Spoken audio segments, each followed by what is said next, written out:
போடாம போயிடுச்சுன்னா அந்த நஷ்டத்தை யார் கொடுக்கறது? நிச்சயம் வருமானம் வரும்ன்றதுக்கு ஏதாவது நிச்சயம் இருக்கா? அப்படின்லாம் யோசிக்கும் போதுதான் இந்த கிரிக்கெட்டை யோசிச்சாங்க. இந்த நட்சத்திர கிரிக்கெட்டை நடத்த போறோம் அப்படின்னு முடிவு எடுத்ததுக்கு முக்கியமான காரணம், ஒரு படம் எடுத்தா கூட அந்த படம் வெளியே வந்து வெற்றி அடைஞ்சா மட்டும்தான் காசு வரும். ஆனா இந்த நட்சத்திர கிரிக்கெட்டை நடத்திட்டாலே காசு வந்துடும் அப்படிங்கறதா முக்கியமான காரணம். இந்த நட்சத்திர கிரிக்கெட்டை நடத்தும் போது இதுல யாரு பெரிய ஆளு யாரு சின்ன ஆளுன்றதுலாம் தேவையே இல்லை. ஆளுக்கு ஒரு டீம்ல இருக்க வேண்டியதுதான், எல்லாரும் விளையாட வேண்டியதுதான். யார் ஜெயிச்சா யார் தோத்தான்றத பத்தியும் கவலை இல்லை. இந்த நிகழ்ச்சியை பாக்குறதுக்கு ஜனங்க ரொம்ப விருப்பமா இருப்பாங்க. அதனால எல்லா டிவி சேனல்ஸும் இதை ஒளிபரப்ப தயாரா இருப்பாங்க. இதுல எந்த டிவி சேனல் நல்ல விலை கொடுக்குதோ அவங்களுக்கு இந்த ஸ்லாட்டை வித்துட்டோம்னா அதன் மூலமா நமக்கு வருமானம் வந்துடும். இந்த நிகழ்ச்சிய ஸ்டேடியத்துக்கு வந்து ஆடியன்ஸ் வந்து பார்த்து அந்த ஸ்டேடியம் நிறைஞ்சா அதுல வர்ற காசுல தான் நடத்தணும்ன்றது கிடையாது. இந்த நிகழ்ச்சி நடத்திட்டாலே அதுக்கு ஒரு விலையை பேசியிருப்பாங்க இல்லையா, அதை அந்த சேனல் கொடுத்துதானே ஆகணும். அதனால இது ரொம்ப சேஃபா இருக்கு அப்படின்னு சொல்லிதான் இதை ஆரம்பிச்சாங்களே தவிர இது ஸ்டேடியம் நிறைஞ்சிருன்றதுக்காக எல்லாம் எடுத்த நிகழ்ச்சியே கிடையாது. அது புரியாம எல்லாரும் இப்ப பேசிட்டு இருக்காங்க. இந்த நிகழ்ச்சிய பல கோடி ரூபாய் போட்டு வாங்குற டிவி சேனல்களுடைய நோக்கம் இந்த அரங்கம் நிறைஞ்சிருக்கணும்ன்றதெல்லாம் கிடையாது.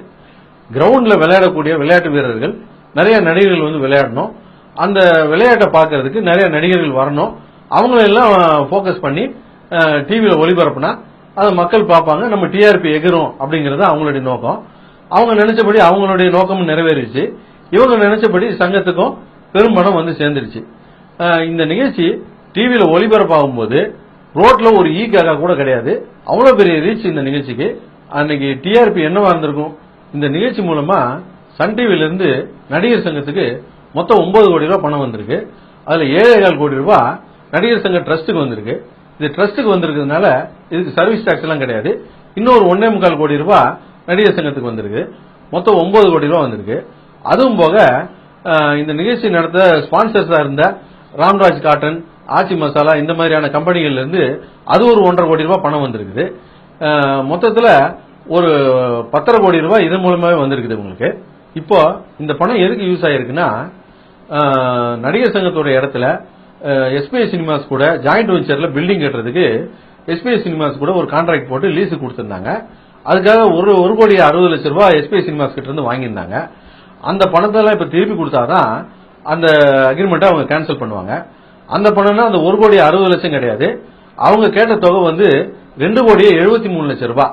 அது ஏன் அப்படி கேட்கறாங்கன்னா, அந்த அங்க ஏற்கனவே இருந்த நடிகர் சங்க கட்டடத்தை இடிச்ச தொகையும், அதுக்கப்புறம் அந்த இடத்துல வந்து கட்டடம் கட்டுறதுக்கு அவங்க கவர்மெண்ட் பர்மிஷன் வாங்கியிருக்காங்க, அதுக்கான தொகையும், அதுக்கப்புறம் அது பஞ்சாயத்து ஆகி போச்சு. உங்களுக்கு தெரியும், அந்த கோர்ட் கேஸ் எல்லாம் போய் ஸ்டே வாங்கிட்டாங்க. அந்த ஸ்டே எடுத்து இவங்க கோர்ட்ல போய் வாதாடிட்டு இருந்தாங்க.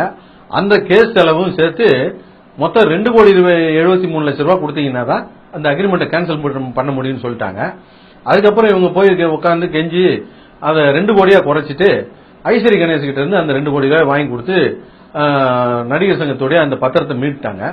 இப்ப வந்து அந்த பணத்தை அடைச்சிட்டாங்க. இப்போ இந்த பணம் வந்தது மூலமா நடிகர் சங்கத்தோடைய 2 கோடி ரூபாய் கடன் மைனஸ்ல இருந்ததை மைனஸையும் ஃபில்அப் பண்ணி இப்ப 8 கோடி ரூபாய் கையில பேலன்ஸ் இருக்கு. 100 கோடி ரூபாய் சத்தையும் மீட்டு எடுத்துட்டாங்க. உண்மை நிலைமை இப்படி இருக்க ஒரு சிலர் என்ன இன்னும் பேசிக்கிட்டு இருக்காங்கன்னா, இந்த நிகழ்ச்சி ஒரு தோல்வி, இது கூட்டமே வரல, இதுக்கு பொதுமக்கள்கிட்ட எல்லாம் காசு வாங்கிருக்கணுமா, எங்க தலைவர் சொல்லிதான் இந்த கூட்டம்லாம் வராம போச்சு அப்படின்னு சொல்லிட்டு இருக்காங்க. இவங்க தலைவர் சொல்லி எல்லாம் கூட்டம் வராம இல்ல, வேர்ல்டு கப் மேட்சுக்கே கூட கூட்டம் வராம தான் இருக்கும். எதுக்கெல்லாம் கூட்டம் வரும் தெரியுமா? செமிஃபைனல் கூட்டம் இருக்கும், ஃபைனலுக்கு கூட்டம் இருக்கும்.